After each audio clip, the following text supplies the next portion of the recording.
Hello, so welcome back to Camus Classics. I told you we're going to have something different for this video, so what we're going to do, I like to smoke meats, one of my hobbies, and so that's what we're going to do. We're going to go do some brisket. So we got our smaller Traeger set up here, bigger Traeger set up here. We're going to do 2 full-size briskets, and go ahead and put our tray up. We are going to use Traeger's hickory pellets. I've been using some others, but the Traegers were on sale, so that's what I bought. We'll just go ahead and make sure these are all full up, ready to go.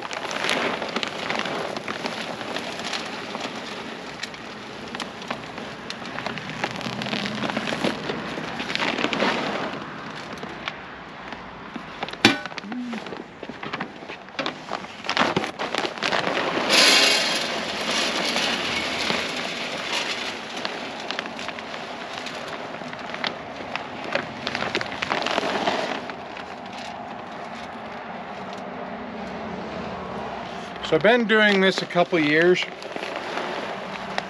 and people say it's really good. So I'm going to show you how I do my briskets. They keep asking me what seasonings I use and stuff. I'll show you what I use. So we'll come back to you in a minute and we'll show you how to prepare the brisket and season it. Okay, so we're inside. We're ready to get our briskets going. We got this one here and a bigger one here. We're going to go ahead and get this one ready for you. So what I like to do is I like to buy them when they're on sale, and then I cook them when I can. They take a lot of hours to cook, so it's not very often that I can cook them. I'm going to show you this little trick. If I use, it's a doubled up bag, so we're going to have to cut some of the fat and stuff off of this. We'll move over the table so it's easier to see, but you kind of have to get this all drained off. All blood off of it. Get it fluffed out here.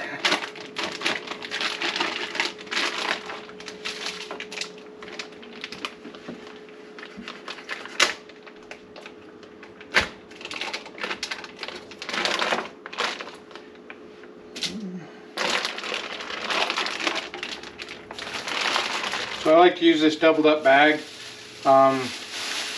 That way your garbage can isn't going to stink. You can throw this in the freezer and then throw it out on trash day, and then you don't get the stink. So move this over here, and we'll go ahead and we're going to use cold water, and we're going to rub it and get the blood and stuff off of it.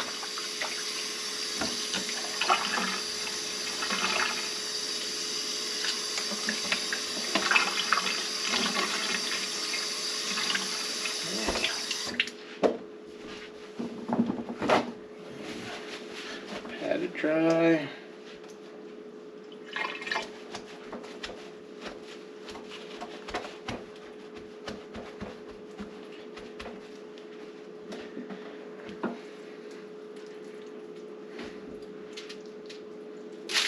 Put it on here and grab a knife and move this over here.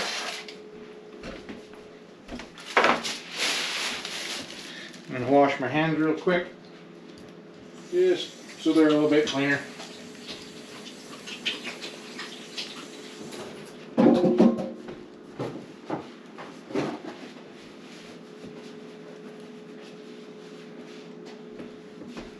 So what you need is a good sharp knife. These are some Pioneer Woman knives. They're actually really good. And basically what I'm doing is just coming in here. I don't want to remove meat, but I want to remove fat, especially any tough fat. This down here, not so much of an issue, but anytime it gets thicker and it gets tough, you got to remove it. So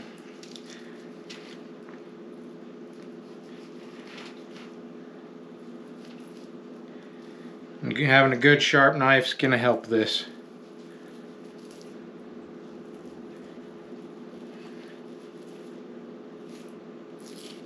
And again, throw it in my bag that I'm going to throw in my freezer.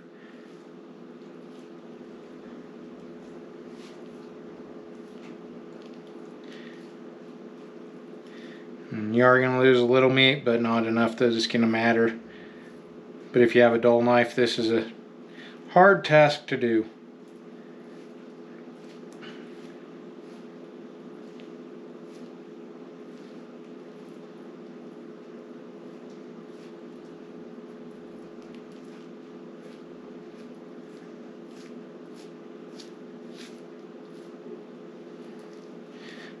So just trim, trim, trim. And we'll continue doing this. We'll come back in a minute when we get it closer to done. But that's what it is. Get the fat trimmed off. We don't really have to worry about it so much. Here a little bit. Oh, I'll also share this. So this sometimes happens from the store. You just want to cut that right off. It's like some dried out meat. We'll cut that off in the places it's there. We don't want that in the finished product, so I'll go ahead and continue this. We'll come back when we're getting ready to make the rub. Okay, so welcome back. We're ready to make our rub, put it on the brisket. First I want to talk about what the brisket is.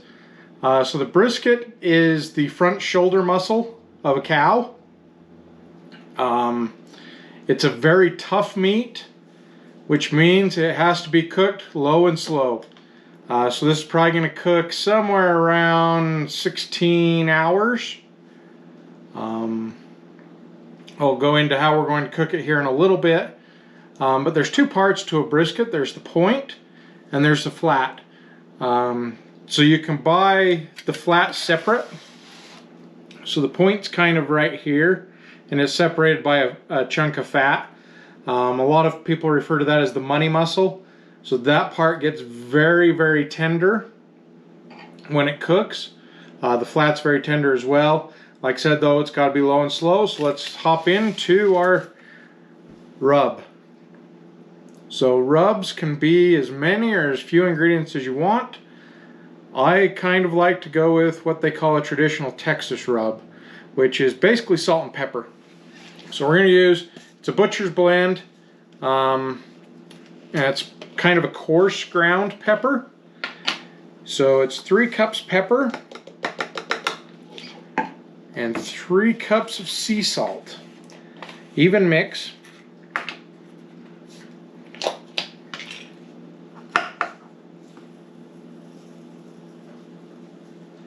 A lot of people put some brown sugar, other stuff.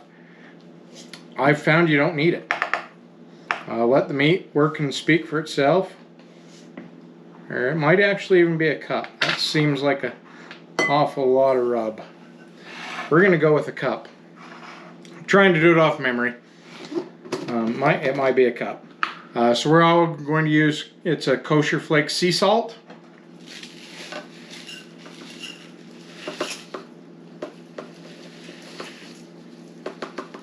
And don't worry, we'll break up the clumps when we mix it.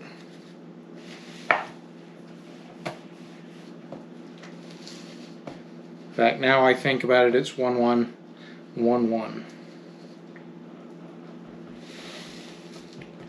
And again, I'm using a measuring cup, but not exact. Doesn't matter.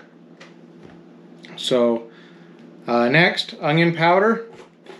So that's the typical Texas rub.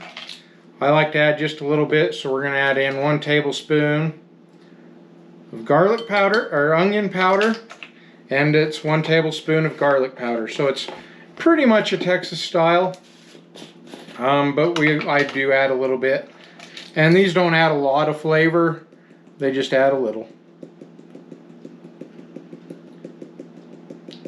Again, not exact. That's kind of going. Then I use a little whisk, mix it all up really good. I want to make sure I don't have all my salt in the bottom, all the garlic. I want it all mixed together good. You'll notice I did flip the brisket over. And this just takes a little bit to get it all incorporated together. But it's basically salt and pepper with a little bit of flavor enhancers added. A lot of people think, what different stuff rub did you... salt and pepper basically, with a little bit of other. A lot of people put brown sugar, think you need it to get the nice bark on it. You don't. Salt and pepper's plenty. Okay, so that's mixed pretty good. So we'll hop up here. So you'll notice I did flip it over because you do want to rub both sides. But you want to make sure and get most of it on the other side. So we'll do about a little less than half. And you're just rubbing it with your hand. You want it to be kind of completely covered.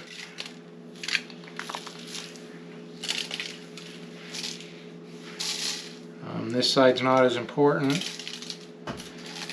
as this other one, and this is the difficult, messy part. You're gonna make a mess, that's all there is to it.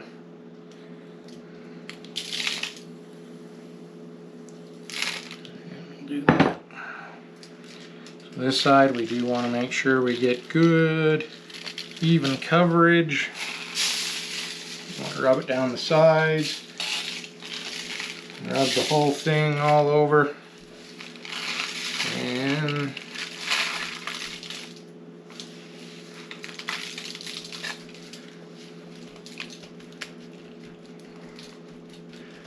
pat it down a little. We got good coverage. A little bit over here. Get kind of our mess. Put that on it.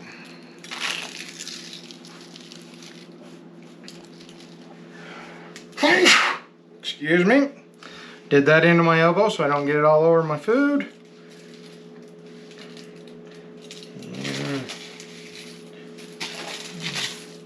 Use it right here on the end. Okay. So we'll clean up my mess. This will just sit here. Let me go ahead and hop over here to my sink and show you what we're going to do when it's time to start our cook.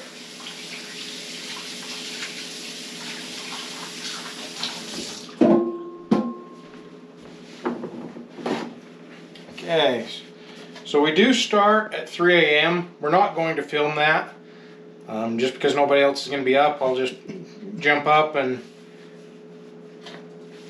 we'll go ahead and do it. But we're talking, I'm going to get up at 3 o'clock, turn the smokers on to the smoke setting. Traegers have a smoke setting. We're going to go for that for 4 hours. So 3 o'clock, I'll hop up. We'll turn it on the smoke setting. We'll put it in.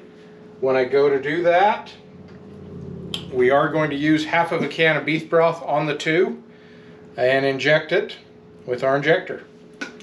And then the other thing I'll show you, because I'll insert this at the same time, we have a wireless probe which will allow me to set it here in the house. What we will be cooking this to is 204 degrees. Once you get it to 204, it's tender, it's ready to come off. There is a little bit of a process in between that we'll get to, but we'll show you that. But again, 3 a.m. is when this starts, but it's dark outside. We don't have the lights, I'm just doing it off the house light, and it's not enough for our camera to pick up, so we're not going to film it, but 3 a.m. on the smoke setting. Hey, so it's about 7 a.m. now. We're ready to, these have been smoking for about 4 hours. So when you do this, about 4 hours is the maximum amount of smoke that the meat will take. So we're ready to crank up the temperature just a little bit. We're going to turn it up to 225.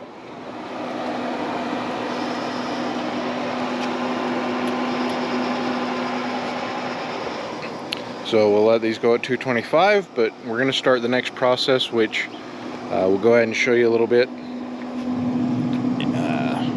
You want to do this. This gives you a nice bark on the meat, especially when you're using like these pellet smokers. You don't really have to do it as much with the stick smokers, but you do with these pellet ones.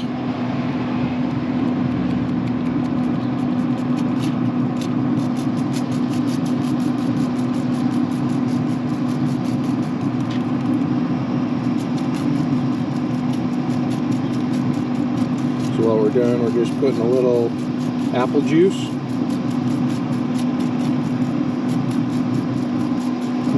this will do is it will give something for the smoke to adhere to, as well as keep the meat from drying out.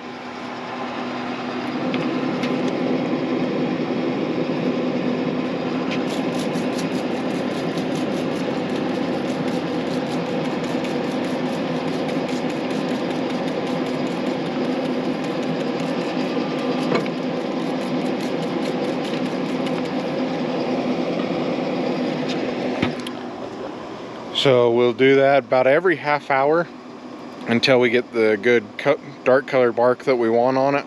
Once we get that, then we'll wrap them and get them up to temperature and get them done. Okay, welcome back. It's a little bit later in the early afternoon, about 1:30. Still cooking these briskets. Let me show you what we got. This one's about to 165, which is kind of where you wrap it if you're going to wrap them. What wrapping will do will allow it to cook a little faster and retain the juices. So we will be wrapping it, but let me show you this one.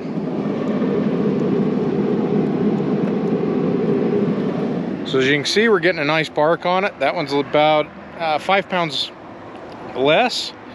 This one's a little bit bigger. Notice it's not as dark. So we've been spritzing this with apple juice about every 30 minutes. What'll happen is as you're spritzing it with the juice, and you can use different liquids. One, the smoke will adhere to that. It gives you the darker color, as well as it's the liquids that actually bring in the liquids to the surface and evaporating those off and such that causes you to get what they call bark. The other thing is this one, the smaller one's rising in temperature pretty nicely. The bigger one has reached what they call the stall. So it's gone up 2 degrees in the last hour and a half. The other one's about 20 degrees warmer right now. So when you're cooking these, one thing will happen, you'll hit it, and they call it a stall. So what it'll do is it just takes forever to start the temperature to keep increasing. And so what we're doing, you just gotta let it work through it. It'll hit that part usually about 145 or so. It's different, every piece of meat's different, but it's about 145. It'll hit what they call the stall, and it'll just take a little bit, and once it starts heating up, it'll start cooking the same as it was before, but it cooks pretty good up to a point, and then it'll stall to where it raises a couple degrees in an hour, 2 hours, and then it'll start heating up again and start going. So the big one, it's just getting out of the stall. The little one is getting pretty close to wrap. The one thing is you want to get the amount of bark and stuff you want on there before you wrap it. Once you wrap it, there's 2 ways of wrapping it, aluminum foil or peach paper. We're going to be using peach paper this time, never done it, but I did find some cheap, and so I bought some, and we're going to try it. The peach paper will allow a little bit of the smoke to get through, whereas aluminum foil won't. So we can wrap it a little bit sooner, which helps us to get the temperature going, but we can still get the smoke in it that's going to, it'll continue to build a little bark, not as much as it is, but it'll build a little bark. Aluminum foil, once you wrap it, you're done. That's the amount of bark you're going to get because it doesn't allow the smoke into it. So that's where we're at. We'll come back to you when we get ready to wrap one. Okay, welcome back. Our smaller brisket's ready to come off. I'm wearing my barbecue gloves so that I can grab it. We'll go ahead, and Dad's gonna hold the pan, and I'll set it on there. Or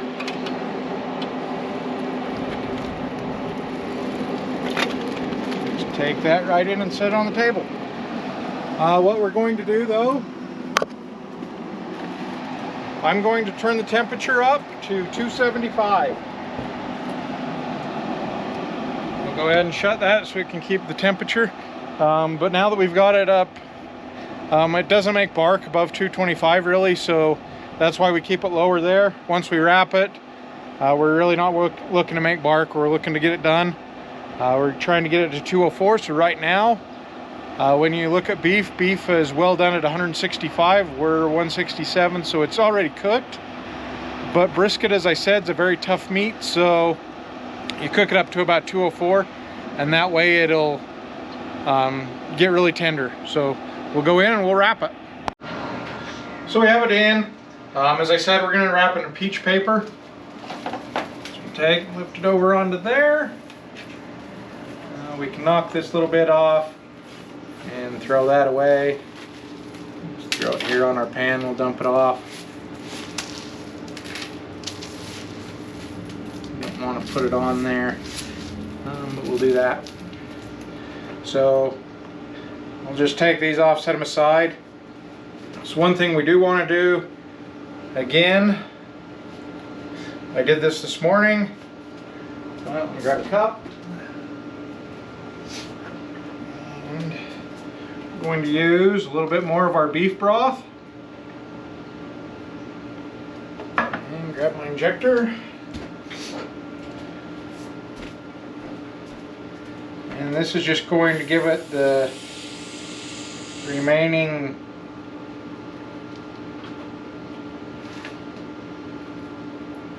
liquid to finish off.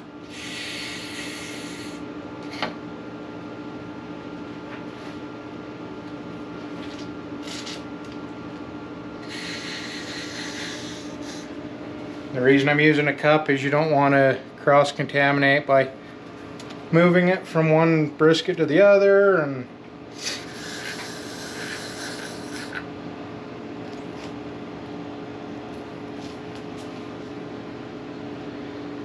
so we'll find the holes out from the previous injection and we'll call that good. Set those aside.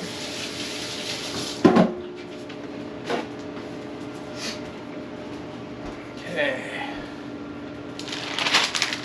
Oh, kind of like a gift wrap.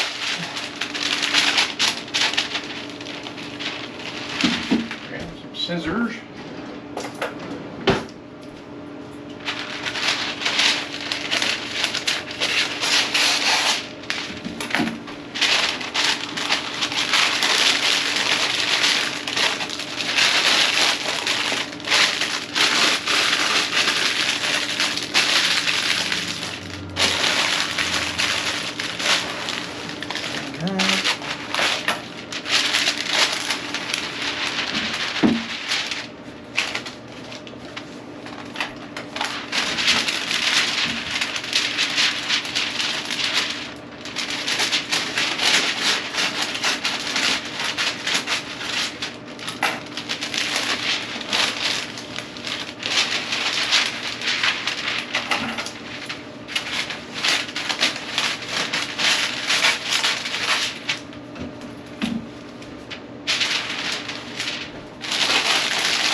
Pack that right back out.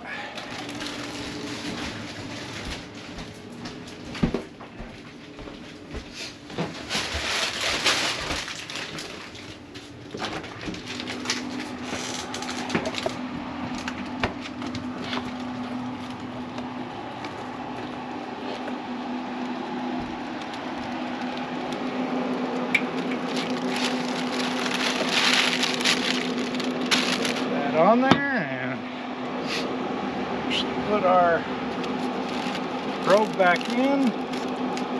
That'll kind of help hold our paper as well. And grab the handle, not the lid. And we'll let her go to 204. Okay, welcome back. So we're at the end of our brisket cook, I believe. We're close on our temperature.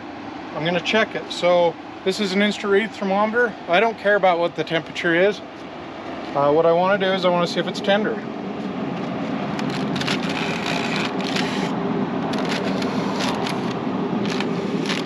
I'm just testing a few different places. It goes in clean, comes out clean. I'll show you on this one. So this one's still got a little bit of a push to it. It's not quite there. So I'm not really checking temperature, I'm checking to see if it's tender or not. So this one's ready to go.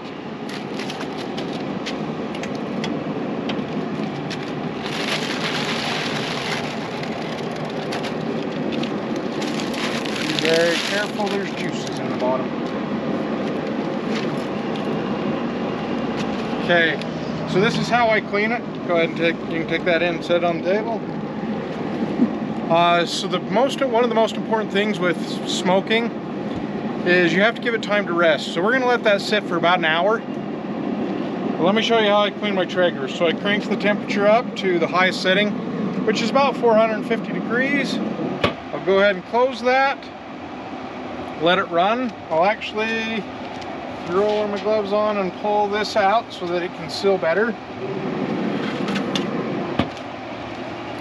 And we'll wash that in a minute. But I let that run up to temperature.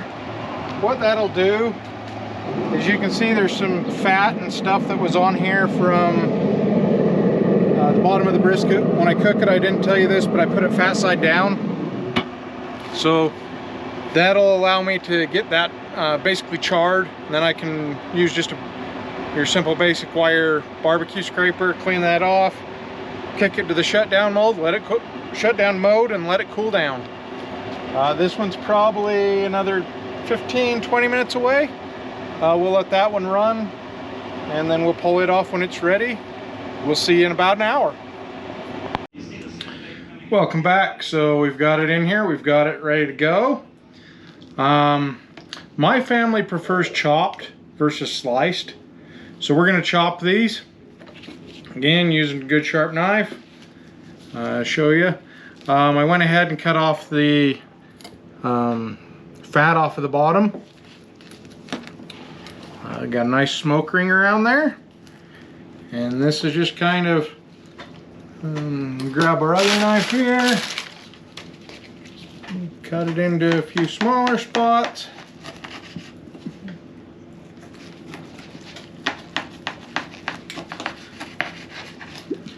Just kind of chunking it up.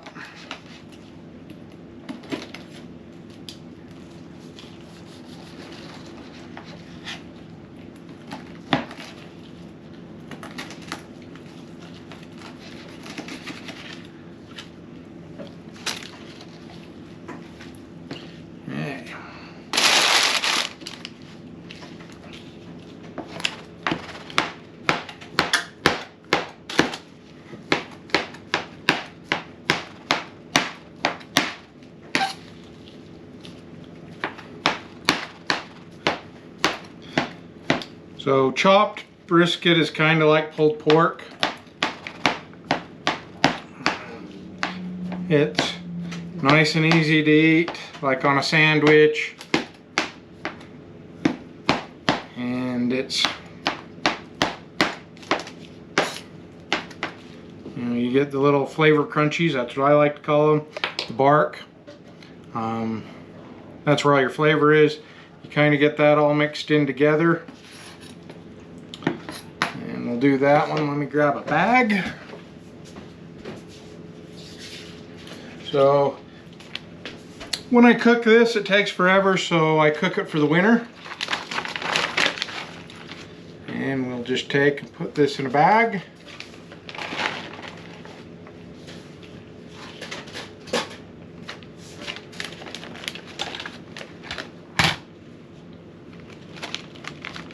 And we bought this fancy little scale.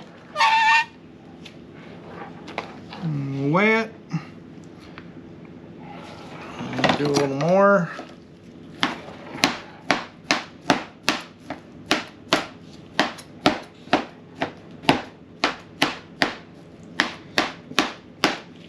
So this just kind of put it back together, cut across it, cut this way. We're just cutting it into little pieces.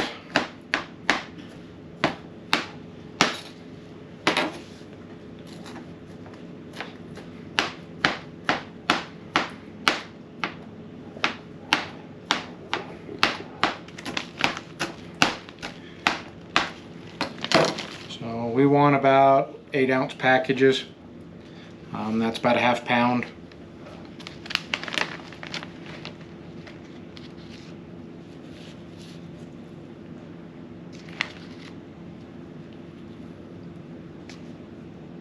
And perfect, 8-ounce. So we'll seal those up. What I like to do is we'll actually throw them in the freezer. This is what I found. So we take that, throw it in the freezer, let it get a little bit of a freeze on it. If you start, we use a food saver, suck the air out. If you don't freeze it a little bit first, it wants to suck all the juices out of it.